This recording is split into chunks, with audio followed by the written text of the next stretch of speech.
ഇന്ന് കാണാൻ പോകുന്ന ടോപ്പിക്ക് ഇൻ്റർനെറ്റ്, അതിൻ്റെ ഹിസ്റ്ററി, ബെനിഫിറ്റ്സ്, ഇൻ്റർനെറ്റിൻ്റെ ഡ്രോബാക്സ് തുടങ്ങിയിട്ടുള്ള കാര്യങ്ങളാണ്.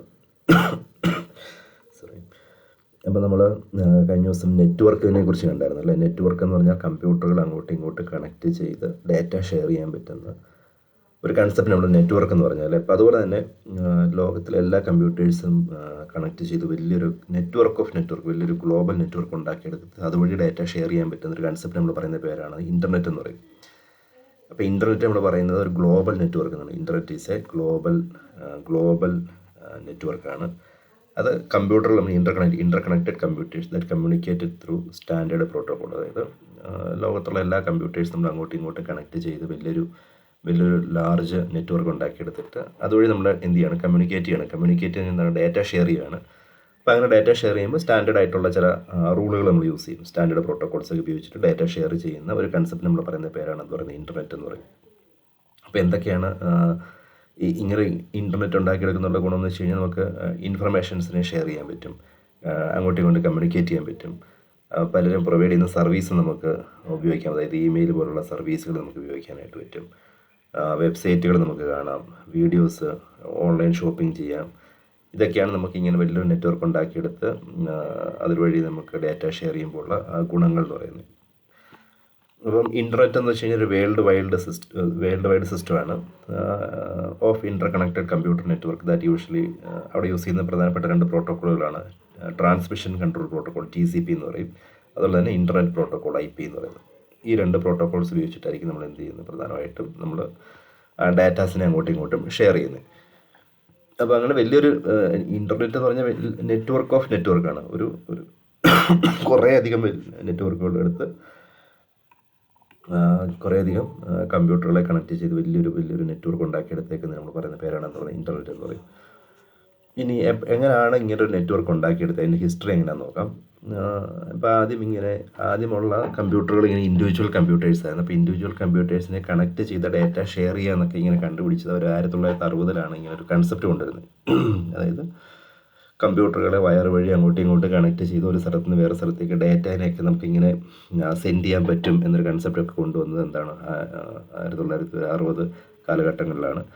അന്ന് അവർ ഡെവലപ്പ് ചെയ്തൊരു പ്രൊജക്റ്റാണ് ARPANET എന്ന് പറയും, American research project agency network എന്ന് പറയും. ARPANET ആദ്യമായിട്ട് ഡെവലപ്പ് ചെയ്ത നെറ്റ്വർക്കാണ്. അത് US-ൻ്റെ ഡിഫൻസ് ഓഫ് ഡിപ്പാർട്ട്മെൻ്റ് ഉണ്ടല്ലോ, US-ൻ്റെ ഡിഫൻസ് ഓഫ് ഡിപ്പാർട്ട്മെൻ്റ് എന്നാണ് പറയുന്നത്.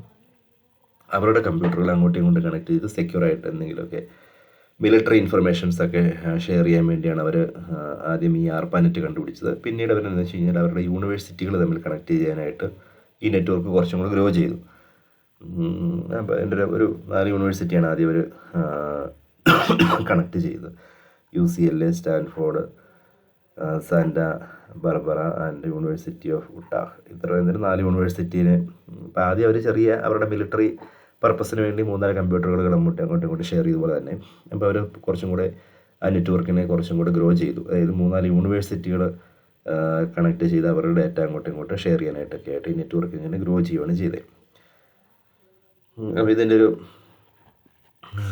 ഒരു മൈൽ സ്റ്റോൺ നോക്കാം, എങ്ങനെയാണ് ഈ ഗ്രോ ചെയ്ത് വന്നതെന്ന് നോക്കാം. 1969 ആദ്യമായിട്ട് ARPANET എസ്റ്റാബ്ലിഷ് ചെയ്യുന്നത്. 72 ഇതിനെ കുറച്ചും കൂടെ പബ്ലിക്കിന് കൊടുക്കാൻ പറ്റുന്ന രീതിയിലേക്ക് മാറ്റി. അതായത് പബ്ലിക് ഡെമോൺസ്ട്രേഷൻ ഓഫ് ARPANET ഇമെയിലൊക്കെ ഇൻട്രൊഡ്യൂസ് ചെയ്തു. 83 ആയപ്പോഴത്തേക്കും ഈ പ്രോട്ടോകോൾസൊക്കെ ഡെവലപ്പ് ചെയ്തു. TCP IP പോലുള്ള പ്രോട്ടോകോൾസ് കമ്മ്യൂണിക്കേഷന് വേണ്ടി ഇങ്ങനെയുള്ള പ്രോട്ടോകോൾസ് ഡെവലപ്പ് ചെയ്തു. പിന്നീട് 89 ആയപ്പോഴത്തേക്കും ഇപ്പോൾ ഇങ്ങനെ കമ്പ്യൂട്ടർ കണ്ടുപിടിച്ച് മാത്രം പോരാ, അപ്പോൾ അതുവഴി വെബ്സൈറ്റ് വഴി ഡാറ്റ ഷെയർ ചെയ്യാനൊക്കെ, അല്ലെങ്കിൽ വെബ്സൈറ്റ് ഒരു സ്ഥലത്ത് ഡാറ്റ സ്റ്റോർ ചെയ്തിട്ട് വേറെ സ്ഥലത്ത് നമുക്ക് അതിനെ ആക്സസ് ചെയ്യാൻ പറ്റും. അങ്ങനെ WWW എന്നുള്ള കൺസെപ്റ്റ് ടിം ബെർണേഴ്സ്-ലീ എന്നൊരാൾ ഇൻട്രൊഡ്യൂസ് ചെയ്തു. Tim Berners-Lee proposed world wide web എന്ന് പറയുന്നത്. അപ്പോൾ അതൊക്കെ ഈ വേൾഡ് വൈഡ് വെബിൻ്റെ ഒക്കെ ഇൻവെൻഷനോട് കൂടി ഇത് പബ്ലിക്കലി കൂടുതൽ ഇത് അവൈലബിളായി, വെബ് പബ്ലിക്കലി അവൈലബിളായി. 93 ആയപ്പോഴത്തേക്കും ഒരു നമ്മളിപ്പോൾ ഈ മോസില ഫയർഫോക്സ് എന്നൊക്കെ പറയുന്ന പോലെ ഒരു വെബ് ബ്രൗസർ കണ്ടുപിടിച്ചു. മൊസൈക്ക് എന്ന് പറയുന്ന വെബ് ബ്രൗസർ കണ്ടുപിടിച്ചു. അപ്പോൾ ആ വെബ് ബ്രൗസർ വഴി നമുക്ക് എന്ത് ചെയ്യാൻ പറ്റും, ഇങ്ങനെയുള്ള ഇൻ്റർനെറ്റ് പേജുകളൊക്കെ ആക്സസ് ചെയ്യാനായിട്ട് പറ്റും. Commercial use of internet is expanded 1995 2000 ആയപ്പോഴത്തേക്കും ബ്രോഡ്ബാൻഡ് അല്ലെങ്കിൽ വയർലെസ് നെറ്റ്വർക്കുകളൊക്കെ ഡെവലപ്പ് ചെയ്ത് തുടങ്ങി. 2010 ആയപ്പോഴത്തേക്കും സ്മാർട്ട് ഫോണുകൾ, ക്ലൗഡ് കമ്പ്യൂട്ടിങ്, IoT പോലുള്ള IoT സോഷ്യൽ മീഡിയ പോലുള്ള കാര്യങ്ങളൊക്കെ വന്നതോടുകൂടി കൂടുതൽ എന്തായി മാറി, ഇൻ്റർനെറ്റ് എന്നുള്ള സാധനം ജനകീയമായിട്ട് മാറി. ഇപ്പോൾ അധികം നാളൊന്നും ആയിട്ടില്ല നമുക്ക് ഇൻ്റർനെറ്റ് എന്നുള്ള കൺസെപ്റ്റിലേക്ക് നമ്മുടെ ഒരു വേൾഡ് എത്തിയിട്ട്. ഇപ്പോഴും അതുപോലെ ഫാസ്റ്റായിട്ട് എന്ത് ചെയ്യുകയാണ്, നമ്മുടെ ഈ മേഖല വളർന്നുകൊണ്ടിരിക്കുകയാണ്. ഇനി എന്തൊക്കെ ബെനിഫിറ്റ്സ് ആണ് നമുക്ക് ഈ ഇൻ്റർനെറ്റ് വന്നതോടെയുള്ള ബെനിഫിറ്റ്സ് എന്താക്കി നോക്കാം. നമുക്ക് ഗ്ലോബലായിട്ട് കമ്മ്യൂണിക്കേറ്റ് ചെയ്യാൻ, ഗ്ലോബൽ കമ്മ്യൂണിക്കേഷൻ പറ്റുന്നത്. അതായത് നമുക്ക് എവിടെ നിന്ന് വേണമെങ്കിലും ആരുമായിട്ട് കമ്മ്യൂണിക്കേറ്റ് ചെയ്യാം. അത് ബൈ ഇമെയിൽ വഴിയോ ചാറ്റ് വഴിയോ വീഡിയോ കോൾ വഴിയോ ഒക്കെ. നിങ്ങളിപ്പോൾ നിങ്ങളുടെ ഫാമിലി ഒക്കെ പുറത്തൊക്കെ ഉണ്ടെങ്കിൽ, ഇപ്പോൾ അതായത് ഫോറിൻ കൺട്രീസിലൊക്കെ ഉണ്ടെങ്കിൽ അവരുമായിട്ട് നമുക്ക് എപ്പോൾ വേണമെങ്കിലും എന്താ പറയുന്നത്, വിത്തിൻ സെക്കൻഡ്സിൽ നമുക്ക് എന്ത് ചെയ്യാൻ പറ്റും, ഈ ഇതുപോലുള്ള കമ്മ്യൂണിക്കേഷൻ രീതികൾ ഉപയോഗിച്ച് നമുക്ക് എന്ത് ചെയ്യാൻ പറ്റും, അവരുമായിട്ട് നമുക്ക് ഡാറ്റാസിനെ ഷെയർ ചെയ്യാനായിട്ട് പറ്റും. അതുപോലെ തന്നെ ഇൻഫർമേഷൻ ആക്സസ്, നമുക്ക് എവിടെ ഇരുന്ന് എന്ത് ഡാറ്റ വേണമെങ്കിലും, ഒരു ന്യൂസ് ആയിക്കോട്ടെ, റിസർച്ച് ആയിക്കോട്ടെ, അല്ലെങ്കിൽ ഓൺലൈൻ റിസോഴ്സുകളായിക്കോട്ടെ, നമുക്കതെല്ലാം നമുക്ക് എന്ത് ചെയ്യാൻ പറ്റും, നമ്മുടെ ഫോണിലോ അല്ലെങ്കിൽ നമ്മുടെ കമ്പ്യൂട്ടറിലോ ആക്സസ് ചെയ്യാനായിട്ട് പറ്റും. ദെൻ അടുത്തൊരു ബെനിഫിറ്റാണ് കൊമേഴ്സ് ആൻഡ് ഓൺലൈൻ ബാങ്കിങ്. നമുക്ക് ഷോപ്പ് ചെയ്യാം, ഫണ്ടിനെ ട്രാൻസ്ഫർ ചെയ്യാം, അങ്ങനെ നമുക്ക് എല്ലാം വളരെ സെക്യൂറായിട്ട് ചെയ്യാനായിട്ട് സാധിക്കുന്നുള്ളതാണ് ഇതിൻ്റെ വേറൊരു അഡ്വാൻറ്റേജ് എന്ന് പറയുന്നത്. Then education and learning support, online courses, digital class rooms and remote learning. ഇതൊക്കെ നമുക്ക് ഇപ്പോൾ നമ്മൾ ചെയ്യുന്ന സാധനം. ഇത് നമുക്ക് ക്ലാസ് റൂം ഇല്ലെങ്കിൽ പോലും നമുക്ക് എന്ത് ചെയ്യാൻ പറ്റും, നമുക്ക് വീഡിയോ കണ്ടൻറ്റിൻ്റെയോ അല്ലെങ്കിൽ ഓഡിയോ ലെക്ചറിൻ്റെയോ അല്ലെങ്കിൽ ഓൺലൈൻ കോഴ്സുകളോ റിമോട്ട് ലേണിങ്ങോ ഒക്കെ വെച്ചിട്ട് നമുക്ക് എന്ത് ചെയ്യാൻ പറ്റും, നമുക്ക് എഡ്യൂക്കേഷൻ പർപ്പസിന് യൂസ് ചെയ്യാനായിട്ട് സാധിക്കും. അടുത്താണ് എൻ്റർടൈൻമെൻറ്റ് എന്ന് വെച്ച് കഴിഞ്ഞ് കഴിഞ്ഞാൽ നിങ്ങൾക്ക് യൂട്യൂബ് വഴിയോ അതർ സ്ട്രീമിംഗ് പ്ലാറ്റ്ഫോം വഴിയൊക്കെ നമുക്ക് എന്ത് ചെയ്യാൻ പറ്റും, നമുക്ക് മ്യൂസിക്കോ മൂവീസോ ഗെയിംസോ ഒക്കെ നമുക്ക് കാണാനായിട്ട് സാധിക്കും. പിന്നെ സോഷ്യൽ നെറ്റ്വർക്കിംഗ് ചെയ്യാൻ നമ്മൾ ലോകത്തുള്ള ആരുമായിട്ട് വേണമെങ്കിലും നമുക്ക് എന്ത് ചെയ്യാൻ പറ്റും, പല സോഷ്യൽ നെറ്റ്വർക്കിംഗ് സൈറ്റുകൾ വഴി നമുക്ക് എന്ത് ചെയ്യാൻ പറ്റും, കണക്ട് ചെയ്യാനായിട്ട് സാധിക്കും. പിന്നെ വർക്ക് ആൻഡ് ബിസിനസ്, ഇപ്പോൾ നമുക്ക് പല വർക്ക് ഫ്രം ഹോം എന്നൊക്കെ IT കമ്പനിയിലിരിക്കുന്ന പല ആൾക്കാരും വീട്ടിലിരുന്നാണ് ജോലി ചെയ്യുന്നത്. അപ്പം വീട്ടിൽ ഇരുന്നുകൊണ്ട് ഇൻ്റർനെറ്റിൻ്റെ സഹായത്തോടുകൂടി അവരുടെ ഓഫീസിൽ ചെയ്യേണ്ട ജോലി വീട്ടിലിരുന്ന് ചെയ്യാനായിട്ട് സാധിക്കും. അപ്പോൾ അതിനുള്ള പല ടൂളുകൾ നമുക്ക് അവൈലബിൾ ആയിട്ടുണ്ട്. സൂം ആയിക്കോട്ടെ, ഗൂഗിൾ വർക്ക് സ്പേസ് ആയിക്കോട്ടെ, അങ്ങനെയുള്ള പല ടൂളുകൾ ഉപയോഗിച്ചിട്ട് വീട്ടിലിരുന്ന് വർക്ക് ചെയ്യാനായിട്ട് സാധിക്കും. പിന്നെ റിസർച്ച് ആൻഡ് ഇന്നോവേഷൻസ് ഒക്കെയാണ് അടുത്ത. സയൻറ്റിസ്റ്റുകൾക്കും അവരുടെ പുതിയ കണ്ടുപിടുത്തങ്ങൾക്കും ഇതൊക്കെ ആയിട്ട് നമുക്ക് എന്ത് ചെയ്യാൻ പറ്റും, നമുക്ക് ഈ ഇൻ്റർനെറ്റിൻ്റെ സഹായം യൂസ് ചെയ്യാനായിട്ട് സാധിക്കും. എൻജിനീയേഴ്സിന് അവരുടെ പ്ലാൻ വരയ്ക്കാനും അങ്ങനെ ഒക്കെ ആയിട്ട് അതൊക്കെ ആയിരിക്കും നമ്മുടെ അഡ്വാൻറ്റേജ് ഓഫ് ഇൻ്റർനെറ്റ് എന്ന് പറയുന്നത്. ഇനി ഡ്രോബാക്സിനെ കുറിച്ച് പറയുകയാണെങ്കിൽ നമുക്കിപ്പോൾ ഇത്ര അഡ്വാൻറ്റേജ് ഉണ്ടെങ്കിൽ പോലും നിങ്ങൾ ഇൻ്റർനെറ്റ് യൂസ് ചെയ്യുന്നതിൻ്റെ ഡ്രോബാക്ക് എന്ന് വെച്ച് കഴിഞ്ഞാൽ നമുക്ക് പ്രൈവസി സെക്യൂരിറ്റി ഇഷ്യൂസ് വരാറുണ്ട്. ചിലപ്പോൾ നമ്മുടെ ഡാറ്റയൊക്കെ ഹാക്ക് ചെയ്തുകൊണ്ട് പോകാൻ ചാൻസ് ഉണ്ട്. Information theft, hacking, cyber crime ഒക്കെയാണ് നമ്മളവിടെ പേടിക്കേണ്ട കുറച്ച് കാര്യങ്ങൾ എന്ന് പറയും. പിന്നെ നമുക്കിതിന് അഡിക്ഷൻ ആവും അല്ലേ, നമ്മൾ കുറേ നാൾ ഫോൺ അല്ലെങ്കിൽ സോഷ്യൽ മീഡിയ ഒക്കെ യൂസ് ചെയ്യുമ്പോൾ നമ്മളൊരു അഡിക്ഷൻ, അപ്പോൾ അതുപോലെ നമുക്ക് എന്ത് ചെയ്യാൻ പറ്റും, ടൈം വേസ്റ്റ് ആയി പോകാൻ ചാൻസ് ഉണ്ട്. പിന്നെ ഇപ്പം നമ്മൾ കാണുന്ന കൂടുതലും ഇൻഫർമേഷൻസ് എന്ന് വെച്ച് കഴിഞ്ഞാൽ സോഷ്യൽ മീഡിയയിൽ നിന്ന് ഫേക്ക് ന്യൂസുകൾ നമ്മൾ കണ്ട് വിശ്വസിക്കാറുണ്ടല്ലേ. അപ്പോൾ അങ്ങനെ പലരെയും കുറിച്ച് ഫേക്ക് ന്യൂസുകൾ സ്പ്രെഡ് ചെയ്യാൻ ചാൻസ് ഉണ്ട്. സ്പ്രെഡാക്കാനുള്ള നമുക്ക് ഈ സോഷ്യൽ മീഡിയ ഒക്കെ യൂസ് ചെയ്യാം. സൈബർ ബുള്ളിങ് ആൻഡ് ഹാരാസ്മെൻറ്റ്, മറ്റൊരാളെ പ്ലാറ്റ്ഫോം ഉപയോഗിച്ചിട്ട് നമുക്ക് എന്ത് ചെയ്യാൻ പറ്റും, അവർക്ക് ഹാമായിട്ട് വരുന്ന രീതിയിൽ എന്തെങ്കിലുമൊക്കെ ചെയ്യാനായിട്ട് സാധിക്കും. പിന്നെ ഇങ്ങനെ കണ്ടിന്യൂസ് ഉള്ള യൂസേജ് നമുക്ക് ഹെൽത്ത് ഇഷ്യൂസ് വരാനുള്ള ചാൻസ് ഉണ്ട്. അപ്പോൾ ഇതൊക്കെയായിരിക്കും നമ്മൾ പ്രധാനപ്പെട്ട ഒരു ഡിസഡ്വാൻറ്റേജസ് എന്ന് പറയുന്നത്. പിന്നെ ഫ്രോഡ് ആൻഡ് സ്കാംസ്, അതായത് നിങ്ങളുടെ ഫോണിലേക്ക് ഒരു ലിങ്ക് വരുവാണ്, ഇതേ ക്ലിക്ക് ചെയ്ത് കഴിഞ്ഞാൽ നിങ്ങൾക്ക് 1000 രൂപീസ് കിട്ടും എന്നൊക്കെ പറഞ്ഞ് നിങ്ങളതേ ക്ലിക്ക് ചെയ്യുന്ന സമയത്ത് എന്ത് വരും, ഓട്ടോമാറ്റിക്കായിട്ട് നിങ്ങളുടെ ഡാറ്റ മോഷ്ടിച്ചുകൊണ്ട് പോകുന്ന ലിങ്കൊക്കെ ആയിരിക്കും. അപ്പോൾ അങ്ങനെയുള്ള ഫ്രോഡ് ആൻഡ് സ്കാംസ് ഒക്കെ കൂടുതൽ എവിടെയുണ്ട്, നമ്മുടെ ഈ ഓൺലൈൻ മേഖല അല്ലെങ്കിൽ ഈ ഇൻ്റർനെറ്റിന് കടന്നവരോടുകൂടി നമുക്ക് കൂടുതൽ ഇങ്ങനെയുള്ള സ്കാംസിനെയൊക്കെ നമ്മൾ പേടിക്കേണ്ടതായിട്ട് വരും. ഇതൊക്കെയാണ് ഇൻ്റർനെറ്റിനെ കുറിച്ച് പറയാനുള്ളത്. ഇനി ഇൻ്റർനെറ്റ് യൂസ് ചെയ്യുന്ന കുറച്ച് പ്രോട്ടോക്കോൾസിനെ കുറിച്ച് നമുക്ക് നോക്കാം. പ്രോട്ടോക്കോൾസ് എന്ന് വെച്ച് കഴിഞ്ഞാൽ ഇൻ്റർനെറ്റിൻ്റെ സ്മൂത്ത് വർക്കിങ്ങിന് വേണ്ടി അല്ലെങ്കിൽ ഡേറ്റേനെ ഒരു സ്ഥലത്ത് നിന്ന് വേറെ സ്ഥലത്തേക്ക് ഷെയർ ചെയ്യാനൊക്കെ ആയിട്ട് നമ്മൾ യൂസ് ചെയ്യുന്ന കുറച്ച് റൂൾസ് നമ്മൾ പറയുന്ന പേരാണെന്ന് പറയുന്നത് പ്രോട്ടോക്കോൾസ് എന്ന് പറയും. A protocol is a set of rules and standards that computers follow to communicate and exchange data over the network. ഇത് കമ്പ്യൂട്ടറുകൾ ഫോളോ ചെയ്യേണ്ട കുറച്ച് റൂൾസ് ആൻഡ് സ്റ്റാൻഡേർഡുകൾ നമ്മൾ പറയുന്ന പേരാണ് പ്രോട്ടോകോൾസ് എന്ന് പറയും. അത് എന്തിനു വേണ്ടിയാണെന്ന് വെച്ച് കഴിഞ്ഞ് കഴിഞ്ഞാൽ നമ്മൾ വേറൊരാളുമായിട്ട് ഡാറ്റ എക്സ്ചേഞ്ച് ചെയ്യുമ്പോഴോ അല്ലെങ്കിൽ അവരുമായിട്ടുള്ള ഡാറ്റ കമ്മ്യൂണിക്കേറ്റ് ചെയ്യുമ്പോഴോ നമ്മൾ പാലിക്കേണ്ട കുറച്ച് റൂളുകളാണ്. അപ്പം ആ പ്രോട്ടോകോൾസ് നമുക്ക് കുറച്ച് ആയിട്ട് ക്ലാസിഫൈ ചെയ്തിട്ടുണ്ട്. ഏതൊക്കെ തരത്തിലുള്ള പ്രോട്ടോക്കോളുകളാണ് ഉള്ളതിനെ കുറിച്ചാണ് അതിൻ്റെ ഡെഫിനേഷൻ ഓർത്തിരിക്കുക. TCP/IP എന്നൊരു പ്രോട്ടോക്കോളുണ്ട്. ഇതിനോട് പറയുന്ന പേര് ട്രാൻസ്മിഷൻ കൺട്രോൾ പ്രോട്ടോക്കോൾ അല്ലെങ്കിൽ ഇൻ്റർനെറ്റ് പ്രോട്ടോക്കോൾ എന്ന് പറയുന്നത്. ഇതാണ് പ്രധാനമായിട്ട് നമ്മൾ ഇൻ്റർനെറ്റ് യൂസ് ചെയ്യുന്ന കമ്മ്യൂണിക്കേഷൻ പ്രോട്ടോക്കോൾ എന്ന് പറയുന്നത് TCP/IP ആണ്. അടുത്ത FTP ആണ്, ഫയൽ ട്രാൻസ്ഫർ പ്രോട്ടോക്കോൾ. നമ്മളൊരു സ്ഥലത്ത് നിന്ന് വേറെ സ്ഥലത്തേക്ക് ഫയലിനെ ട്രാൻസ്ഫർ ചെയ്യാനായിട്ട് യൂസ് ചെയ്യുന്ന പ്രോട്ടോക്കോളാണ് ഫയൽ ട്രാൻസ്ഫർ പ്രോട്ടോക്കോൾ എന്ന് പറയും. ഇപ്പോൾ നിങ്ങളൊരു ഫയലിനെ അപ്ലോഡ് ചെയ്യാൻ, ഒരു ഫയലിനെ ഡൗൺലോഡ് ചെയ്യാനൊക്കെ ആയിട്ട് നമ്മൾ യൂസ് ചെയ്യുന്ന പ്രോട്ടോക്കോളായിരിക്കും FTP എന്ന് പറയും. പിന്നെ പ്രധാനപ്പെട്ട ഒരു പ്രോട്ടോക്കോളാണ് HTTP എന്ന് പറയും, ഹൈപ്പർ ടെക്സ്റ്റ് ട്രാൻസ്ഫർ പ്രോട്ടോക്കോൾ. അതായത് നമ്മൾ വെബ് പേജുകളെ കാണാനായിട്ട്, വെബ് പേജ് വഴി കണ്ടന്റിനെ ട്രാൻസ്ഫർ ചെയ്യാനൊക്കെ ആയിട്ട് യൂസ് ചെയ്യുന്ന പ്രോട്ടോക്കോളാണ് HTTP എന്ന് പറയും. ആ HTTP പ്രോട്ടോക്കോളിൻ്റെ സെക്യൂർ വേർഷനാണ് HTTPS എന്ന് പറയും, hyper text transfer protocol secure. കുറച്ചും കൂടെ സെക്യൂർ ആയിട്ട് ഡാറ്റയെ ട്രാൻസ്ഫർ ചെയ്യാനൊക്കെ ആയിട്ടായിരിക്കും നമ്മൾ യൂസ് ചെയ്യുന്നത്. അത് എൻക്രിപ്ഷനൊക്കെ യൂസ് ചെയ്തിട്ട് വരുന്ന പ്രോട്ടോക്കോളാണ് HTTPS എന്ന് പറയും. അടുത്ത SMTP ആണ്, സിമ്പിൾ മെയിൽ ട്രാൻസ്ഫർ പ്രോട്ടോക്കോൾ എന്ന് പറയും. ഇത് നമുക്ക് നിങ്ങൾ ഇമെയിലൊക്കെ അയക്കുന്ന സമയത്ത് അവിടെ യൂസ് ചെയ്യുന്ന പ്രോട്ടോക്കോളാണ് SMTP എന്ന് പറയും. അടുത്തത് ഇതും ഇമെയിലുമായിട്ട് ബന്ധപ്പെട്ട പ്രോട്ടോക്കോളാണ് POP3 ആൻഡ് IMAP എന്ന് പറയും. POP3 എന്ന് വെച്ചാൽ പോസ്റ്റ് ഓഫീസ് പ്രോട്ടോക്കോൾ അല്ലെങ്കിൽ internet message access protocol. IMAP എന്ന് പറയുന്നത് ഇൻ്റർനെറ്റ് മെസ്സേജ് ആക്സസ് പ്രോട്ടോക്കോളാണ്. ഇതും ഇമെയിലുകൾക്ക് വേണ്ടി യൂസ് ചെയ്യുന്ന പ്രോട്ടോക്കോളാണ്. അടുത്തത് DNS, ഡൊമൈൻ നെയിം സിസ്റ്റം എന്ന് പറയും. അതായത് നമ്മുടെ ഓരോ വെബ്സൈറ്റുകൾക്ക് നമുക്കൊരു പേരുകളുണ്ടല്ലോ, ഫേസ്ബുക്ക്, ഗൂഗിൾ, അങ്ങനെ ആ പേര് നമ്മൾ പറയുന്ന പേരാണ് ഡൊമൈൻ നെയിം എന്ന് പറയും. അതൊക്കെ പേര് നമ്മൾ അസൈൻ ചെയ്ത് കൊടുക്കാനൊക്കെ ആയിട്ട് യൂസ് ചെയ്യുന്ന ഒരു പ്രോട്ടോക്കോളാണ് DNS എന്ന് പറയും. Then IP, internet protocol. അത് ഓരോ കമ്പ്യൂട്ടറിനെ യൂണീക്കായിട്ട് ഐഡൻറ്റിഫൈ ചെയ്യാനായിട്ട്, നമുക്ക് നമ്മുടെ വീടിനെ, പഞ്ചായത്തിലിരിക്കുന്ന ഓരോ വീടും നമുക്ക് യൂണീക്കായിട്ട് ഐഡൻറ്റിഫൈ ചെയ്യാനായിട്ട് നമുക്ക് ഓരോ വീട്ട് നമ്പർ തരികയില്ല. അതുപോലെ തന്നെ കമ്പ്യൂട്ടറുകൾക്ക് നമുക്ക് ഈ നെറ്റ്വർക്കിലുള്ള കമ്പ്യൂട്ടറുകളെ നമുക്ക് യൂണീക്കായിട്ട് ഐഡൻറ്റിഫൈ ചെയ്യാനായിട്ട് ഒരു നമ്പർ കൊടുക്കും. ആ നമ്പറിനെ നമ്മൾ പറയുന്ന പേരാണ് പറയുന്നത് IP അഡ്രസ് എന്ന് പറയും, ഇൻ്റർനെറ്റ് പ്രോട്ടോക്കോൾ അഡ്രസ് എന്ന് പറയും. ജസ്റ്റ് അതിൻ്റെ പേര് മാത്രം ഓർത്തിരിക്കുക ഏതൊക്കെ പ്രോട്ടോക്കോൾസ് ഉണ്ടെന്നുള്ളത്. അടുത്തത് TCP/IP പ്രോട്ടോക്കോൾ. നമുക്കിതിൽ കുറച്ച് പ്രോട്ടോക്കോൾസ് നമുക്ക് ഡീറ്റെയിൽ ആയിട്ട് നോക്കാം. TCP/IP പ്രോട്ടോക്കോൾ എന്ന് വെച്ച് കഴിഞ്ഞാൽ ട്രാൻസ്മിഷൻ കൺട്രോൾ പ്രോട്ടോക്കോൾ അല്ലെങ്കിൽ ഇൻ്റർനെറ്റ് പ്രോട്ടോക്കോൾ എന്ന് പറയും.